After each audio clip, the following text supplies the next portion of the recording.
Look at the mess and the Frankenstein PC.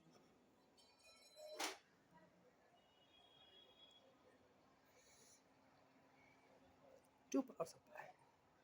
One and this one for PC 230 volt, and this one is 400 watt only for GPU RTX 2060, and it's running. Hard drive single here and USB and power switch. Downloading GeForce Experience,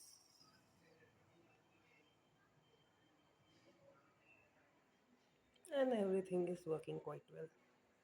Oh, by the way, 300 rupees PC.